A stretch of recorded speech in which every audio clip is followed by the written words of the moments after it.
It's called the Murray County Board of Education meeting to order. Board members, you have a copy of the agenda. Are there any changes? If none, I need a motion that we approve the agenda. So moved. Second. Brenda, Tony, all in favor? It is approved. Next on the agenda, board discussion. Y'all have any questions about? I did, and just because I was right back here going to football practice, the playground equipment that's at the pre-K, what are y'all gonna do with that? I haven't decided yet. It looks like it's in decent shape, so I thought, it just crossed my mind, like, is it movable? Like, can you move stuff like that? Some of it Yeah. is, but a lot of it is concrete. Concreted down, Yeah. so you can't, okay.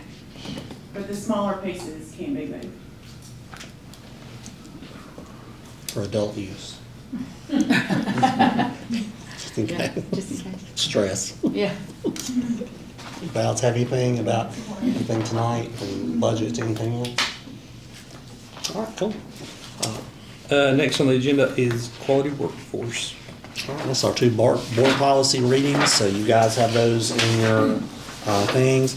I had some questions about, like on the nepotism, like if somebody is, two people, family members work in a building and one is, wants to be promoted to a position, it kind of goes without saying that they'll have to be somewhere Well, else. that's where I use the word appointed Okay. and employed.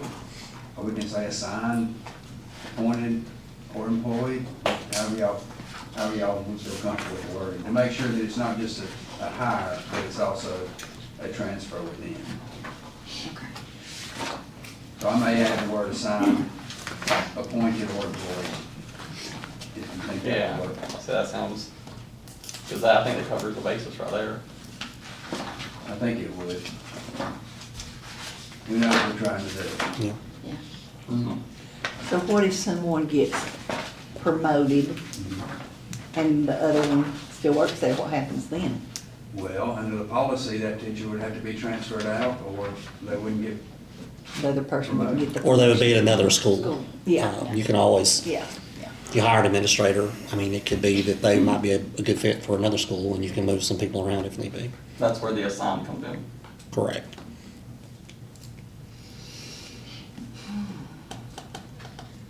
And then the other, as far as the transfer policy, I thought about putting something in there that talks about if space allows, but if it's superintendent's discretion, that'll be what I look at, is if space allows, so we don't have to put that on there verbatim.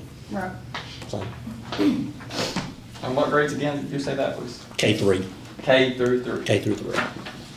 4 and up, they would still come before, just like our typical procedure has been.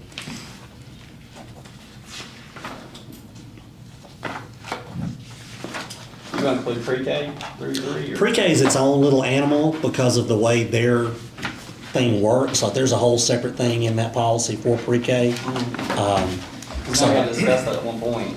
We're not gonna make it to where I can transfer you from one pre-K to the other because the pre-Ks are full. Yes. Like there's no space, there's never space for those, and you've got a waiting list that goes on. I didn't know if it was with the wait list or whatever too. Yeah, like if somebody said, and Amanda could speak to this, if somebody's like, well, hey, I know I got in at Northwest, but I want to go to this one, we could put them at the wait list and they could work their way up that way. But I can't say I'm going to put you in over this person because Yeah, no. they already have that spot. So that's why, since pre-K had its own little paragraph in that transfer thing, we just left it alone and just put K3. Oh, The big one is when they finish pre-K, if I didn't get into my home school's pre-K, so I went to another school's pre-K, and I want to stay there, but now I'm a kindergarten student, so this new would apply to that and take care of them.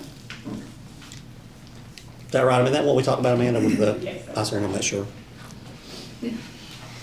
And we have a few of those. I mean, we have most of them, most everybody got.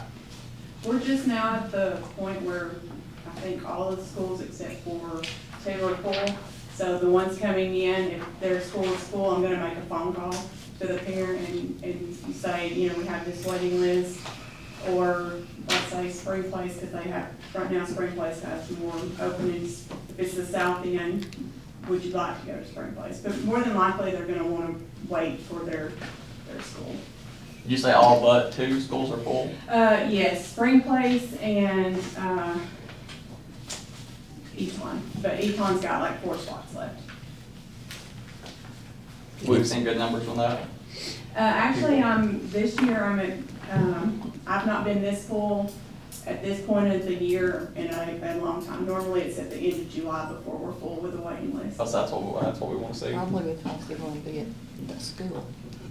I think that's part of it. School, instead of having to come all the way here. And it worked out in our favor too, because we were worried, what we were worried is if it was gonna be so many at the front, you were gonna have this argument, well, I got here at 8 o'clock and I got here at 12 o'clock, you know, and so that's when you get into like Whitfield and other places, they'll have a lottery for that because they have so many, but ours has been so used to being first come, first serve. It worked out this year. In the future, we might have to look into it if we see that it comes, because I don't want somebody to miss out because they had to work Saturday morning, you know. But that Saturday, every school had spots open Correct. when we left that day. Oh, yeah. And so like as it's going, they have filled from there. And Spring Place has still got theirs because they've got 3 classes. And so they've got more openings over there. But, and they'll fill and we'll get our waiting lists and people will drop out and the waiting lists will, that's just what happens this time of year. But we were excited about having more people. Oh, yeah. Yes, because we need numbers just as much as everybody else. Yes. And if we get good numbers, it's things where we can always look to, you know, if we have a consistent base, you can always open up another class if you have enough. All right, anything else or any other questions or? There's no other question. Next on the agenda, executive session. I did a motion that we go into executive session. So moved. Brenda, Second. Hunter, all in favor? We are in executive session.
Moved. Brenda, Second. is that Tony? Yes. All in favor? It is approved. We're in open session. Anything? I need a motion that we. Make a motion, we adjourn. Oh. Hunter? Adjourn? Oh, that's right, yeah. Yeah. Brenda, second it. All in favor? We are adjourned. We got 5 minute Yeah, break. Yeah, take your break. Yeah, we gotta take a break.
board members, you have a copy of the agenda. Are there any changes? If none, I need a motion that we approve the agenda. So moved. Kelly, Second. Tony, all in favor? It is approved. Next, the pledge and inspiration, if you'll stand while Tony reads the pledge and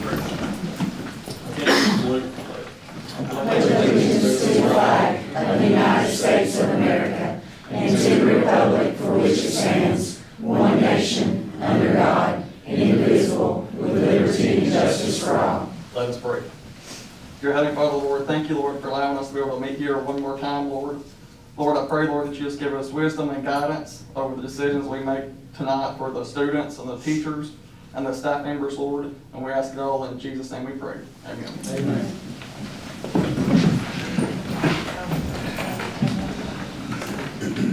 All right, consent items, you have a copy of the minutes, are there any changes?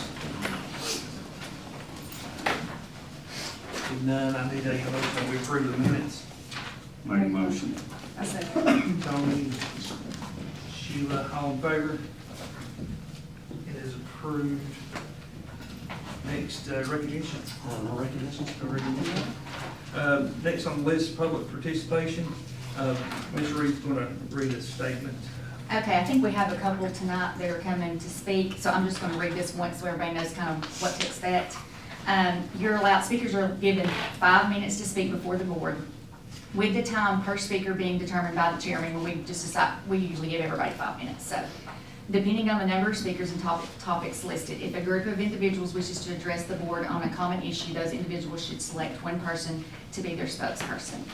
The speaker shall state his or her name. All remarks should be made to the board as a body, not to one particular board member. No person shall be allowed to make obscene, derogatory, or slanderous remarks while addressing the board. No person shall be allowed to disrupt or interfere with procedures. Remarks shall end when the speaker's allotted time has expired. Questions from the board members or the superintendent may be asked for clarification. However, no person shall be permitted to enter into any discussion with the board or any member of the board. So whoever wants to come first, I'll just set a timer. I mean, if you go over, it's not a big deal. We're not gonna be like, you gotta stop. So we will, but whoever, I guess, wants to come first. We've got Pratt. Pratt. Just me. Well, I Samantha? gotta go first, I don't know what I'm supposed to do. You guys sit right here. Yeah. I know you sent us some information, so we've got that, so you can just kind of share any more details you want to give us. I mean, Cole doesn't show an interest in much, but he has shown an interest in being a barber. I talked to Tara Robinette. She said that North Murray offers the classes for cosmetology. So that's what I'm here for, is to see if he can go to North Murray for cosmetology. Gotcha. So And he's a current 8th grader at Gladden, correct? he just finished, yeah. Just finished 8th grade, yes. Yep, Does he play sports? he does not. So he did try football in 6th grade, but that was it, so. Nope. Any other questions? No questions? Right. Thank you. Thank you. Good job. Next up, I've got Mr. Garner. Kevin Garner. So I've got Jackson and Emma, who are transferring to the Murray County school system from Christian Heritage. Tuition increases and stuff, just not financially able to do that anymore. So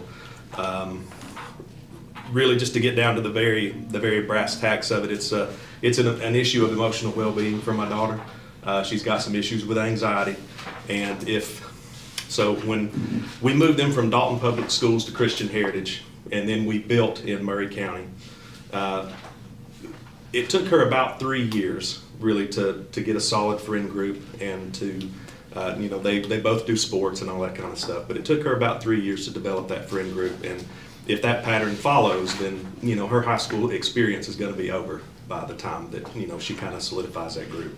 So she's got some longtime friends from church and stuff that are at North Murray, and I think that if we could just give her a little bit of a leg up in that department, then it would be beneficial for her. And of course, her brother is her emotional support animal, so and her ride, quite frankly. So we wouldn't need any kind of services as far as transportation goes, none of that stuff. So and if even if if it were a matter of tuition, you know, we could certainly look at doing that too, if that needed to be part of the equation. What grades are Jackson in at? Jackson will be going into as a junior, and Emma will be going in as a sophomore. Perfect.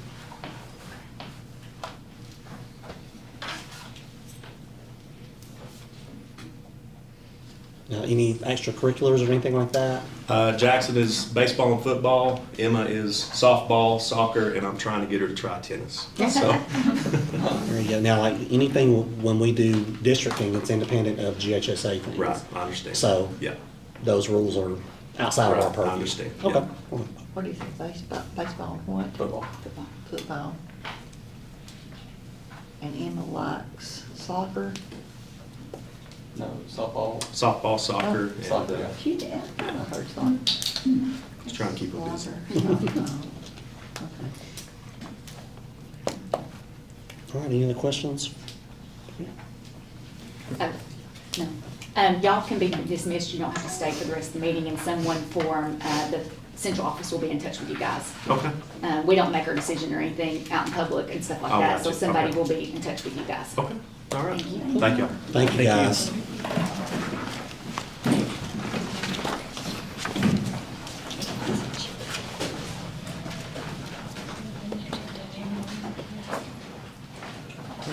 All right, next on the agenda, superintendent report. All right, first up, we had our janitorial contract. We talked about that last month. We're moving into a contract with HES. We have sent a letter, Chris, I think, to dissolve our relationship with KBS. Correct. And so we, in the budget, we had allowed for the contract with HES. We just have, because of the size of it, we have to approve that and have an approval of the board. It was going through a co-op, I think. That's correct. So we don't have to have the bids and things like that because those are baked into the co-op. So we just need your approval for that. All right, I need a motion that we approve the janitorial contract. So moved. Second. Kelly, Brenda, all in favor? It is approved. All right, on to our SPOS outline and financials, and Dr. Smith. So we'll start here. I think I've got the stuff on the screen the same way that you've got it in your book. So the SPOS deposits, if we look at the May deposit is around $462,000. That trend is pretty normal for that time of the year compared to $421,000 last year. We increased around $40,000. $390,000 back in '23 and $436,000 in '22. So it's one of the rare times that it's actually surpassed that 22 mark. So it's exactly where it normally is. We kind of like the idea that it's slowing down a little bit. We want to get some more months in on this SPOS because if we end in a quarter or at the beginning of a quarter, we get to collect for the entire quarter. So we want it to continue to come in and hit somewhere around maybe January of '26 so that we can collect February and March of '26. So we've collected around 19 million, I think, is the total down there. 19.9 million of the 25.5 million maximum. But we anticipate hitting that maximum sometime in December or January on this SPOS. So you're really saying we really want it to come in January? Yes. April would be great, but What? even April would be Okay, great. well, that But we, based on what it has done in the past, we hope to get to January, then we can collect February and March as well. Because these SPOS dollars will help pay the bond payment on the 2022 bond. We can't use the next SPOS to pay for the previous bond, so we want as much money in this one as we can get. Any questions on that? This next next slide in your book should be the actuals as of the end of April. The financials that we're talking about tonight are April financials. So these are the actual amounts that don't have any of the accruals in them. So you can see where we collected around $59 million in revenue, which was around 78% of the budget.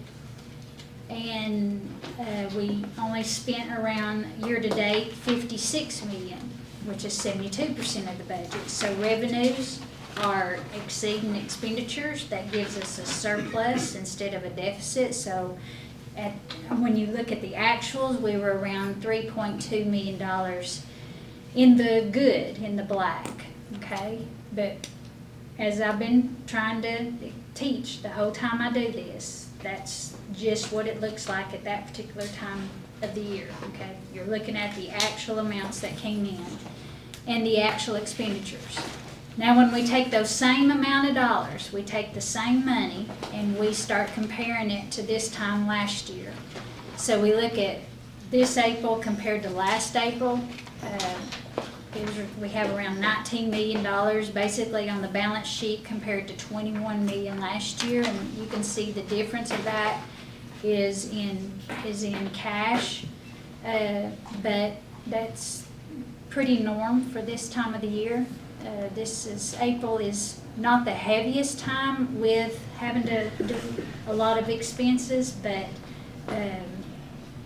we knew that we had a little bit of a short on cash, when we came into this school year. So that's showing up on just about every month. We're going to look at revenues with accruals in there. So these revenues have the actual amount we just talked about, and then they also have the QBE dollars in there that we estimate or predict based on our allocation of what we're going to get to last us for the rest of the year. So when you do that, it looks like we will have somewhere around $67 million in revenues as of April, when you account for those extra dollars in there, which is 88% of the revenues versus $64 million this time last year, which was still 88% of that budget, because it's still comparing revenues to the actual physical budget. So they're running right at about the same amount of collections that we got last year. So that's a good sign. When you look at expenditures and you compare April of this year to April of last year, and in those expenditures, we go ahead and we predict and we pay out what the rest of the July and August payroll is going to be for all those people that are on those contracts that get paid in the summer months. So we have to account for all that expense in our budget as of June 30th so that you don't spend the money. You don't go in there and spend $3.2 million that you think you have, but you don't. I put a highlight on here for that particular line item. That line item is not just, we're just spending wildly in that. That's where we moved around people that were being paid out of different functions. Remember, we talked about that in the budget. They were being paid out of different object codes and different functions, and we moved them to be paid in the correct place they should be. So when the budget was passed, they were being paid from one category. Now they're being paid from another category, and it's just overinflated that expense in that line item. And I'll fix that at the end of the year when I bring you the budget amendment. I'll fix that. I'll lower the ones they were in and increase this one. What line item were they in? Could have been Oh, any could be different ones. probably in instruction, more than likely. Yeah, they could have been probably in instruction or even pupil services, and we've moved them down to where they belong to. I think another thing that's in there is there's a couple of salaries in there that were partially paid from federal to us, and so some of that money is sitting in that now in that budget line item too. Okay, nothing is strange going on. It's just, it looks like it's been way overspent. It'll continue to be overspent, but the budget amendment will fix it. Because what we're looking at down there is that we anticipate we're around $65 million in expenses, which is 84% of the budget. And you look at $65 million of last year, which was 88% of that budget. So we're spending like we normally do. It's not, a free fall. We're not just throwing money in there. It's just the way that we're spending it and how we're spending it. We're trying to correct it as we go. So if you take all the revenues that we should get, and you take all the expenditures that we should pay, it takes your surplus down to about 1.9 million. If you compare that to this time last year, and we had a deficit of 846 million, because why? We all know why. Yes, ESSER, thank you, ESSER. We were paying for things and we were running out of ESSER money and we were having to move those over into the general budget. So those things are in the general budget now, so you're not seeing that same deficit running. But, you know, do we have $1.9 million? Well, yes and no. Okay. So we want to be cautious of how we spend it. So I put this sheet in there as one that we started talking about, that you all wanted to see the actuals as of the day that we're kind of meeting. So this is actually June 1st actuals. So if we look at how much cash we have June 1st and how much revenues we had $64 million in revenue and we had $63 million in expenditures, you know. So you can see that our revenues and expenditures have changed from what the financials till June the 1st, but we're still running about $1.8 million surplus. Okay, so that's still good. Potential, you know, we started out with about an $8.4 million fund equity. Right now, we're estimating to be 10.2, and we know that by the time it's all said and done, we could be anywhere between those numbers. Any questions on any of that? I have a question, I'm not sure where I need to ask you that though. Go ahead. About revenue, taxes and stuff that's coming in. How much money do we get from is it Oglethorpe Power down at the south end of the county? Do you know right off the top of your head how much we get from them? I think the revenue that we received this year was a little over $2 million. Okay, It's usually comes in one check, yeah, and it's usually a very sizable one, so it was around $2 million. thank you. And we got that January maybe, January, February, but it has come in. I did tell Tim today that the Forest Service money, I forgot to forward that to you. I know I forgot Oh, that's something. fine. I'll get it to you. The Forest Service, we always received, ever since I've been here, around $47,000 in Forest Service money from every year. It's been all that way ever since I've been here. It's never been more, but it's never been less. It's always been around that amount. And I got a letter, we're getting $3,000 this year. From 47,000 to 3,000? Yes. Must be bad for them too. Well, it's a federal Yeah, issue, and it yeah, has to that's do with true. the budget process they're going through. So I think it's gonna be somewhere between, I think they told me they were gonna deposit maybe 3,800, between 3,000 and 3,800. I went into sticker shock when I read it, and I can't even remember the number. I just know it wasn't 40,000. And it had a long explanation about how the Forest Service Act was not, had not been approved or reappropriated, and that because it had not been reappropriated, that it falls back to the original act of 1918 or something. It was a history lesson. There you go. And, you know, I was still upset over the 40,000, so I wasn't really, I was trying to find the answer to all that, and instead they were giving me the history of the Forest Service, USDA. But anyway, it goes back to that funding formula. And based on that funding formula, Murray County will get $3,800. Well, I chased some rabbits about that money, and because I felt like we should have gotten more than 40-something thousand. Yeah, I do too. And I was told that years and years ago, Murray County gave all that land to the government, more or less because they would take care of roads and all that kind of stuff, and that's why they've got all that land. And that's, now we're not going, may have to chase another rabbit, might I? Yeah. I will forward that to that letter and that explanation to Tim, and he can pass it on to you guys, but yeah, it was very disappointing, and I mean, as good as our revenues are coming in, That hurts. there, we just got a setback of, you know, of over $40,000, we just got set back on that. So they won't, there's no chance that they'll fix it? I think the last line said to be determined if there was anything that resulted from it, that they would come back and reappropriate any money, that if there was any resolution that came down the pike, that they would come back and, It's thousands of acres. yeah.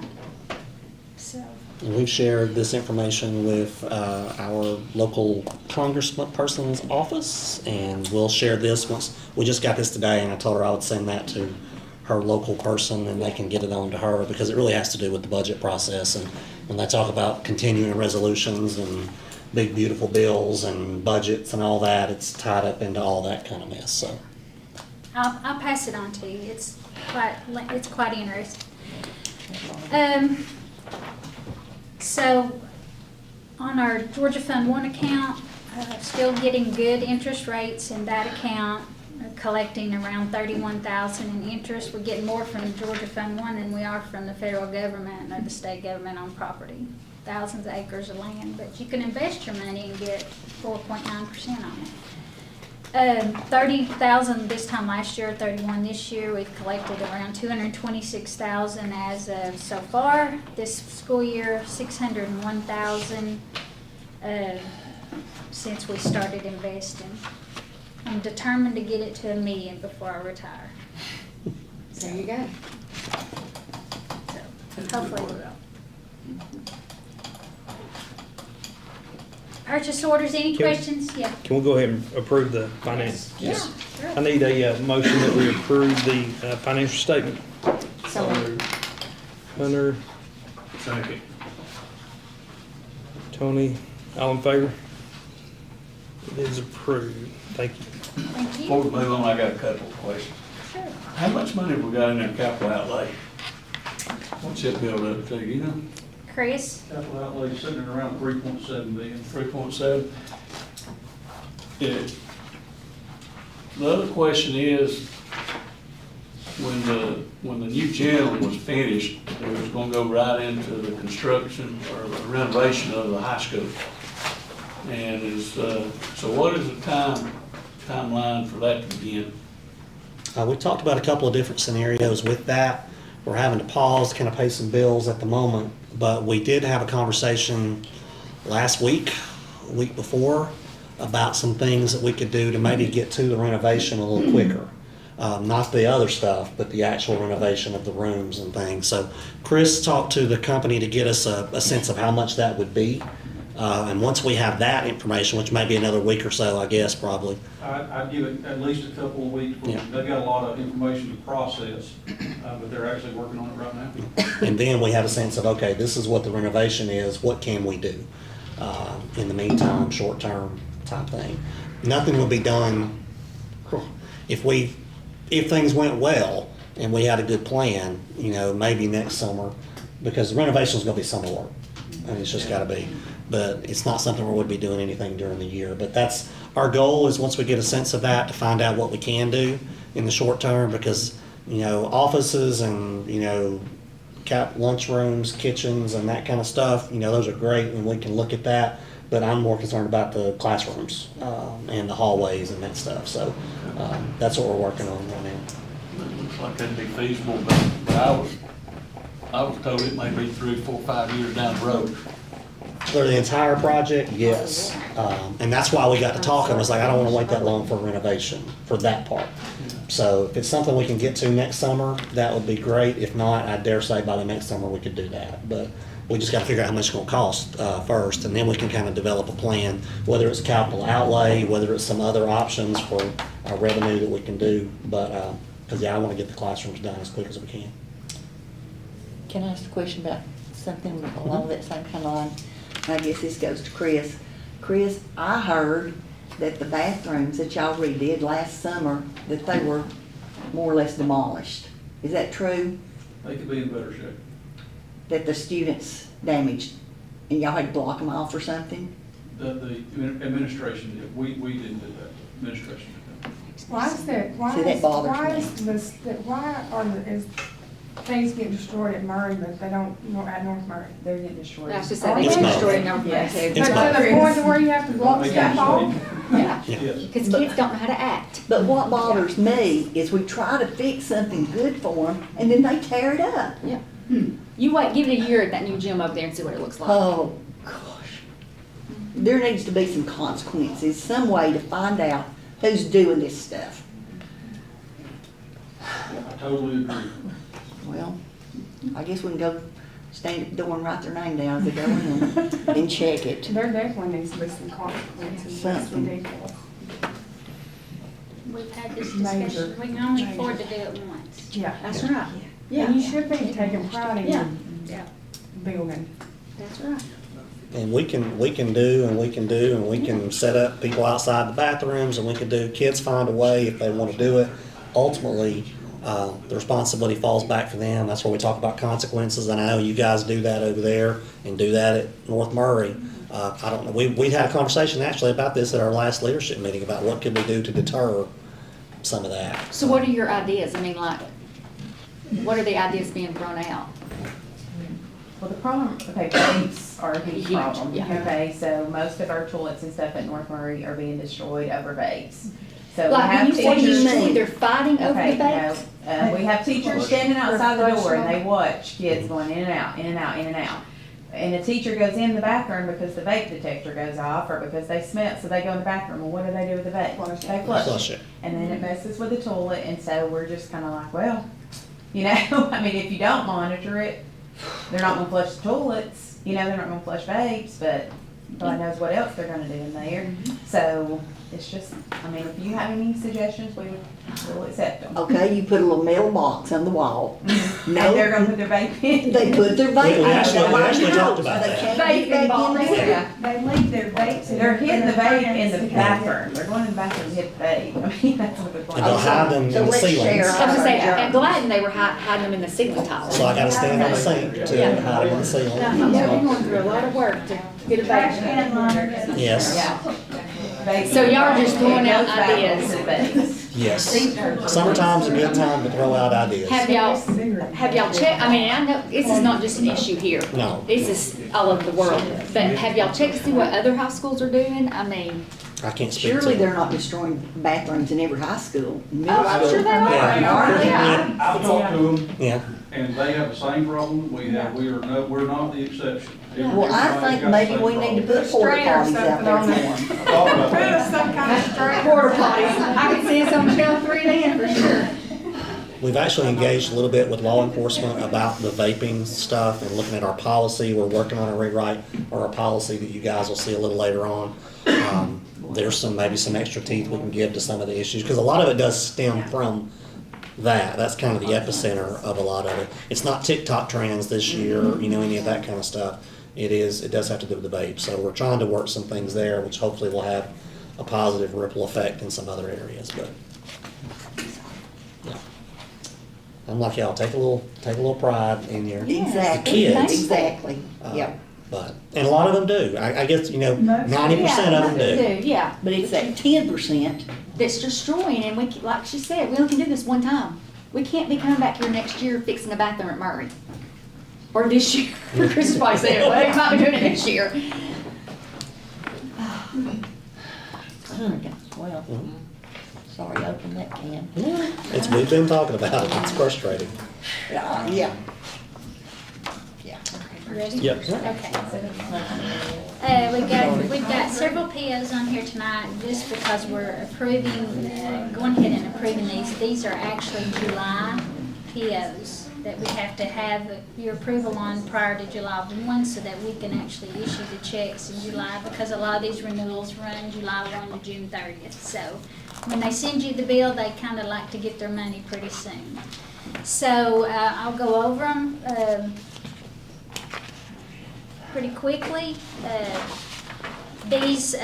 The first two were not on your software list, because the first one is a secondary curriculum, so it's not may have some software in it, but it would be in instruction. It was part of the curriculum instruction cost that we put in the budget.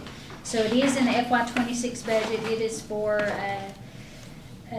teaching and learning, but it is for all of the secondary curriculum in there. And just to clear that up, the total price of the curriculum is $296,000. We're only paying 50% this first year. We'll pay 25% the year after, 25% the year after. We're getting it done now. It is on the 26 budget. You guys approved this curriculum a couple of months ago. This is so that we can go ahead and start giving access to our folks so they'll have it to look at over the summer, which is pretty standard with that. So that 296, it's really, when you look at the PO or the actual quote, it's half of that from there. The next one is being paid through federal programs. It's part of the TSI grant that covers Coker and Eton. It's benchmark educational. It's the ELL reading curriculum and it involves direct teacher instruction and support for those in site support. So that is paid through federal, but it's through a grant program. So that is also a form of curriculum and or instructional training.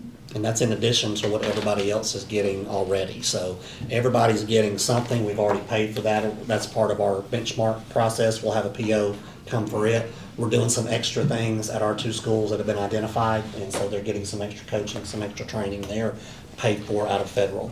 So it's not hitting our general. We actually absorbed some stuff out of general into it, I think, if I remember right, to cut some of our general costs when it comes to professional development. So that grant's allowing us to save a little money on our general for next year.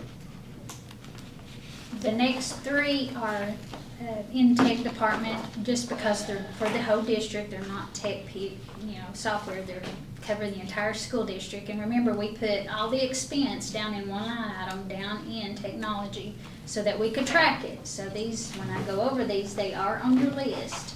I will say that the prices increased, so they do what I did, is you always put in there the amount of what it was, what you paid the previous year, and then you get the letter and the renewal that says, hey, we went up 3%. So if the amounts are a little different than what's on the list, that's why.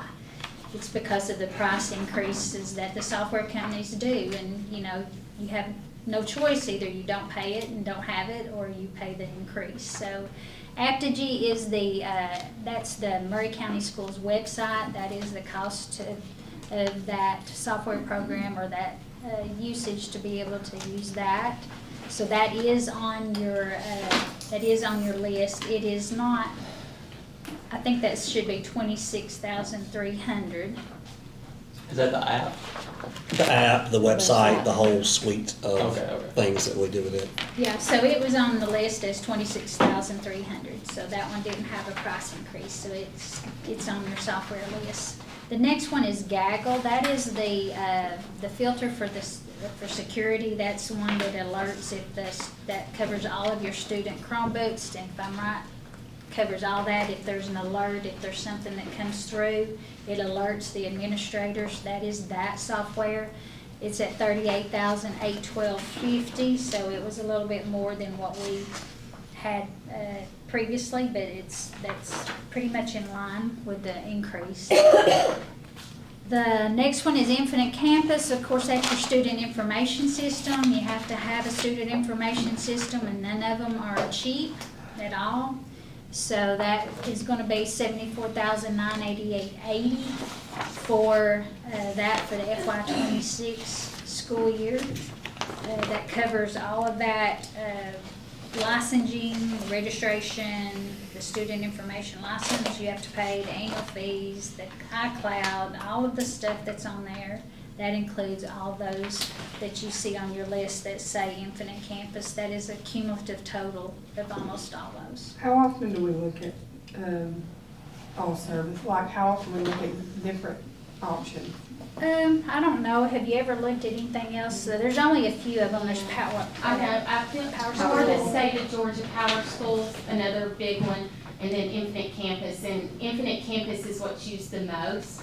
We've had it since about 2011, and so that's just what we've always stuck with. And same thing with the technology, the Yes. firewall. The security, They look in those things. We went through last year cutting down some things from what we've had previous. We went through a lot of these, look at usage and these kind of things. Apogee was just adopted, I think, a few years ago. Adrian, is that right? We've had it for 2 years. Yeah. And then Gaggle is something we've been supplementing to use just because of the student safety aspect of it. Since you mentioned that, and you talked about like red flags coming up or whatever, notices, do they send emails on this? So that's where There's two an different alarm can kinds of come up? alerts, the SROs and the admins and the social workers and the counselors all get the emails. And then there's a red alert, which means that it's time sensitive, something might be happening right now, suicide, other things. And they get phone calls straight to the SRO, the admin, and even to 911 if they can't get us. So there's two different kinds of alerts, but emails is the main one, yes. Okay. So most of these kids take their laptops or their Chromebooks It's not home? device sensitive, it's student account sensitive. So they can use that account on their cell phone or anything, but it's Okay. their school account that we're monitoring, Okay. not just the actual device. I think it's been saved a few Yeah. crisis Tara's situations not here, but already. yes, we Yes, have she saved lives Yeah. right Thank now. you very much, Harris. Yeah, it's a great program to use. I get the alerts on most of the stuff, so it's always interesting to see. Some of them are, you know, silly things, and then some of them are like, oh my gosh, and middle of the night, it'll alert people, so it's a good program. The next two come from our software. They are on the list, so it's the annual renewal of the soft dogs. So when we talk about soft dogs, we talk about all the forms and all of the things that we have in there. That's where we store the, payroll information. There's where the employees get their annual tax statements. They get their deposit slips in there. Everything that we do is done virtually now. So I say this, that HR and finance are open 24 hours a day, 7 days a week. Because now you no longer are gone the days when we started using soft dogs. Gone are the days that anybody has to walk in this building and fill out a form. You don't do it anymore. You go straight into your soft dogs eTreeve account where you get your pay stub. All the forms are there. You can do everything that you can do is done inside that software. And so if you come in and asked us to fill out a form, we're going to tell you to get on the computer and fill it out in SoftDocs because it provides that documentation and it flows around to everybody that gets that information and needs it, and then it's filed electronically with that employee's name. So there's lots of use for that. That's how we pay our bills. When we went away from doing POs under 5,000, we saved tons of time by using SoftDocs to be able to do that approval, because now those invoices are loaded in there. They go through, the principal approves it or the director approves it, then I approve it, then it goes to payables and they pay it. So it has an approval process. I can tell you that I've gone through 3 audits with this software and it has worked like a charm. It provides lots of accountability, and it's one of the best investments that I think we've done on the finance side in a long time. So it's not cheap. It's just like everything else. It runs around $36,000 for this next school year, and that covers every employee and that covers every school. So that is that software. The next one that we do is the school software. So we roughly have about $1.3 million of school activity fund software that's outside of our general budget. So that is the fundraising money they have, that's their club monies, that's their athletic fund money, that is everything that's done at the school level that we don't pay for. So they have when I got here, it was a very antiquated, old system that I never even heard of it, never used it before. We had to take those documents, the bookkeepers had to turn in quarterly reports to us. We had to convert those reports into a format, Excel spreadsheet format that we could upload to the auditors so that they could incorporate it into your financials. Your financials include the school activity money, And that's because of that entry that we do at the end of the year to add that money to your fund balance, basically. It's restricted so that you don't spend it, but it is included in your financials every year. So, I use this software at Maryville Cities, is where I brought it into. It's one of the best student-based softwares. I don't know, there might be a bookkeeper out there that kind of grumbled about it when they tried to learn it, but I can promise you it's one of the best, easiest softwares that you can provide to them. It covers every school plus the 2 athletic departments. So like I said, we've got about $1.3 million. The advantage that we get from that, not only is it easy for them to use, but what we get from that is that now those quarterly reports, I can run those myself. Now it helps us create the entry, now then we can just upload it. So it is more efficient, but it also has a lot of financial transparency to it too that I like. And one of the things that I have to do that I hadn't done in the past is every quarter I have to give you those school account balances. So I'm going to start that in 26. I'll let the first quarter run by, July, August, and September, and then I'll give you those account balances. So every 3 months, I'll include in the packet the balances of all the school funds. Okay? That is, The 28,000, was that the same as it was last year? it was, last year, it was around, Kev Group was around 27,397. No, okay.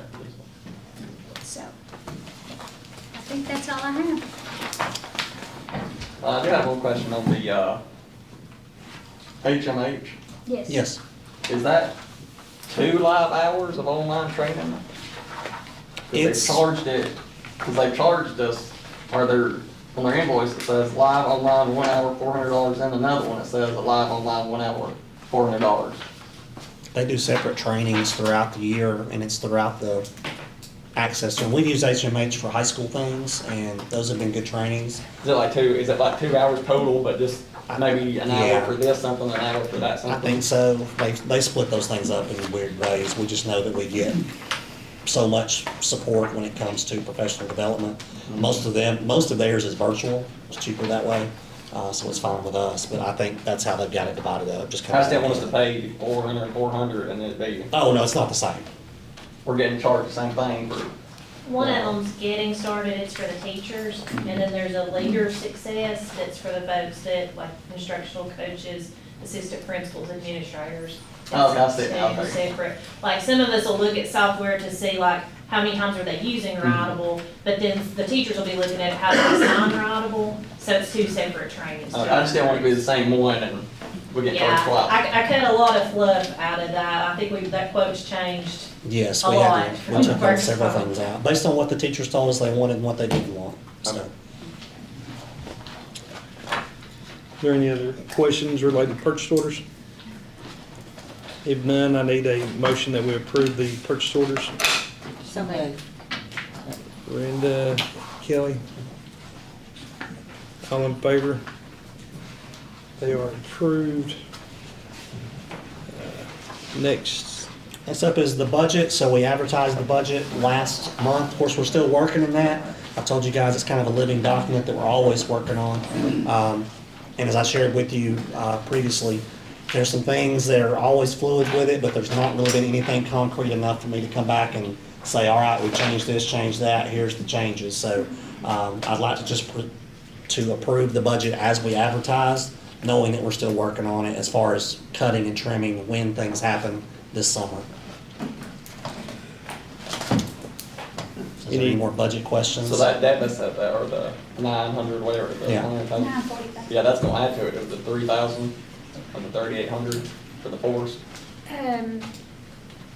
As far as those Revenue. software As things? far as the revenue side, Yeah, as far as yes. the revenue side, that's Yeah. gonna, Yeah, so it definitely gets into what we projected on the revenues, but we are doing pretty well on revenues right now, so. do you see a change? I think that based on the changes that he's made so far, we're down to around 832,000 from 945. If things go the way we think, but that's where like, okay, if, like we talked about those special ed positions, those 2 halves that we're gonna have to hire, that's not in there. So like, that's where the give and go, and we don't know for sure yet, so I don't wanna try to go in and change something that we're not for sure about. Yeah. And if you guys were comfortable with the budget as presented, of course, we're still gonna be working on it, but I hated to go in and change something to an unknown. What was the ending general fund as it sits? As it sits for right now with the FY If we approve 26. On the budget. Yeah, With on the budget. FY. So it was gonna estimated to be at 6.3 million. At the end of the next school year. Next school year, yes. Yes. 26 school year.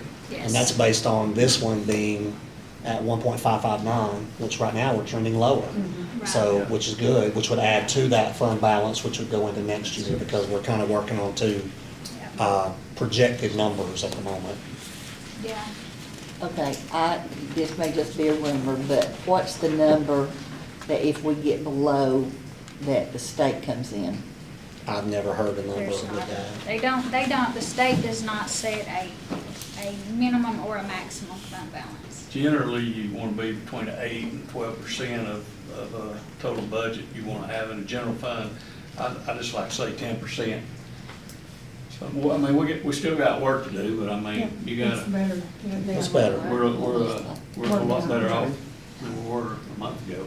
Yeah. Yes. Because I look at it from last year, Continuously working on it. Everybody, yeah. I just I mean, last year was 4.8, if this one ends up at 1.3, 1.4, 1.2, if I next believe year it everybody's gets under a heads where it million. should be as far as. Yes. Yeah. Yeah, so. So, you know, this one, depending on, we've got it estimating this year 25 of 1.4, which leads us down to 7.3. 945,000 from that is 6.3, so right in there. So, we'll know exactly where we're ending in September. That's when it is what it is at that point. But it is, I can say, I've told Tim this, I've seen a huge decrease in expenditures. A phenomenal increase, and I think that's because everybody is really understanding now that we're not just up here talking about it. It's real, it's real thing now. That's right, it's real. And we've got to really take it seriously, and I've really noticed that this year that, the expenses have gone down significantly. And that should be a credit to everybody. Yes. I think everybody's doing their part. Any other questions? If none, I need a motion that we approve the FY 26 budget as presented. I make a motion. Sheila, Conrad, all in favor? It is approved. Next, the nutrition budget. So you guys have given the nutrition budget, kind of the same as the regular budget. We looked at it last month, and so I don't know if you had questions for Amanda. Otherwise, we would ask you to approve it as presented. Are kids eating free next year? Yes, ma'am. We'll have 4 years total, so next year's year 2. Oh, so it is Yes, 4 years it's a old. 4-year grant. Oh. It's 4 4 As of today, it still exists, with no changes. Is there any other questions? If none, I need a motion that we approve the FY 26 nutrition budget. Make a motion. Tony, Conrad, all in favor? It is approved. All right, next up, you had a couple of field trips. We have one that was a little delayed getting to us. That's why it's the date it is, so my apologies for that. We're gonna have a little conversation about making sure we get those in a month ahead of time. But you've got your regular field trips, and then you've got the CTAE list of field trips that you have at the back of your thing as well. That's kind of a preview at the beginning of the year, so we can knock out the ones we know. But there's also knowing, hey, if you win district, you gotta go state, and if you win state, you gotta go to national, and we don't know those right now, so. And it's kind of a guesstimate on the dates, because not all of them's been set yet, so that's why it's kind of tentative. But we would ask you guys to approve these as presented. Any questions? If none, I need a motion that we approve the field trips as presented. So moved. Brenda, Second. Kelly, all in favor? Those are approved, then I guess the CTAE separate, Is it a separate one? they're listed. We can do the same one. Okay. That's fine. Just all one together. All right. All right, next up, Dr. Eskets was going to give a little clip and SIP update, so our school improvement plan and our things, she's got some stuff for you. I'm doing this old fashioned. You get some paper today because you can take it home that way. How much this cost? Paid out of federal. Take it with Ivory. Thank you. Paid for from that federal forest land there. Yeah, there you go. Took every penny of it. That just hurts my heart. Okay, just to kind of go over this, need to present to you just a little bit of information about the CLIP. First page, just an introduction. Second page, what is it? That's our district improvement plan. It's funded by local, state, and federal funds, and we set goals and supports for students and success. It helps us to improve the outcome for students. You're probably familiar with our CLIP goals on the bottom of the second page. To ensure high-quality, engaging instruction for all students in tiers 1, 2, and 3, foster the social and emotional well-being of students, implement and utilize a high-quality assessment system, and provide a high-quality, engaging curriculum in all content areas. If you look on the third page, these are going to be basically the goals we're working on for all schools across the district. The schools are developing their own school improvement plans right now, and a little bit of variation on those depending on the grade level as well as the school, but these are basically the goals that we're working on, and then each school has 2 to 3 action steps under those goals. So we're trying to get everybody kind of pointed in the same direction this year. Part of that is with federal funds, how we're going to move on. So if you turn the page, it says, what is Title I? Title I is the largest federal program for schools. Yes, we are planning on it being next year as well, so that is consistently what I'm hearing. It provides funding based on the number of low-income families in each district, and the money is used for extra support for students who need the most help with the goals of helping all students reach high academic standards. It's also used for family engagement funds. And if you look on the bottom of that page, family engagement plan, because the kids receive Title I funds, we're required to work with families to create a parent and family engagement policy. The schools are working together on that this year. We do have it more common than it has been in the past with more of a template where they're personalizing it to their own schools. So it's like at night, they come and they do activities and. Yep, exactly. Do you feed them? Most of the time, no, we can't do it with federal funds. There is a small, depending on how it's used, a small amount that could be used for snacks. Is pizza a Discretionary snack on or a that. meal? That's the question. It depends on who's That's the- looking at it from the state level, honestly, so. Just to argue over if pizza was a Yes. snack or a meal, the federal government is Feed them particular. and they'll come. And now schools can always do that with local funds, Yeah. but just from the federal side, they pay for more of the materials, the things that they use. Now, the reason I'm presenting it to you all, and the reason I gave you this to go home with, is there is a QR code. We need your input as well as the different groups around. We've done it with the leadership, we've done it with administrators, we've had the parent group go through, we've had a lot of parents send back some information too, as we develop the CLIP. At this point, I have well over, I want to say 300 to 400 responses. So just to let you know, we've put it out there, we've got a lot of feedback on what different stakeholders think we should be doing, and we're taking that into consideration when we develop these different policies and plans. We want your input as well, because you do represent a lot of the parents. So I've got it 3 different ways you can do it, and I'll add a 4th one to you. You can either scan the QR code, you can go to this site down here and give input, or you can take the back page, you can fill it out when you get a chance and turn it in to me, or if you want to, you can just email me. And it's really 4 questions there about what you think we should be doing, and you can say, this is my own opinion, this is my area's opinion, if you want to do it that way, however you want. Just some input about it, making sure that, we're taking that into consideration. Questions about that? See, I get homework here. Summer homework. Thanks, Summer Dr. homework. Appreciate that. All right, next up is quality workforce. It would be our third look at the 2 policies that we've gone through. So we would ask you to approve those as presented. We'll vote on them together. I think they have to be separate. Separate. Yeah, separate. I need a motion that we approve the board policy for the GCBD. Conrad, Second. Kelly, all in favor? It is approved. Next, I need a motion, we approve the policy update to BHB. So moved. Conrad and Renda, all in favor? It is approved. Next on the agenda is personnel packet.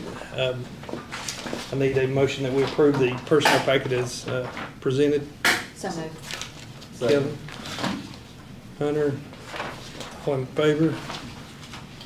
It is approved. Board discussion? We don't have another executive session, so I may have to get with you guys One? about these. our public participations. Do we have to amend the agenda, Mike, to do an executive session? Yeah, you probably need to. I need a motion that we amend the agenda for executive session. Conrad, Brenda, all in favor? It is approved. We are in executive session. We have to- No, we gotta, There okay. you Now I go. need a motion that we go into executive session. So moved. Brenda, Sheila, all in favor? It is approved. We are in executive session.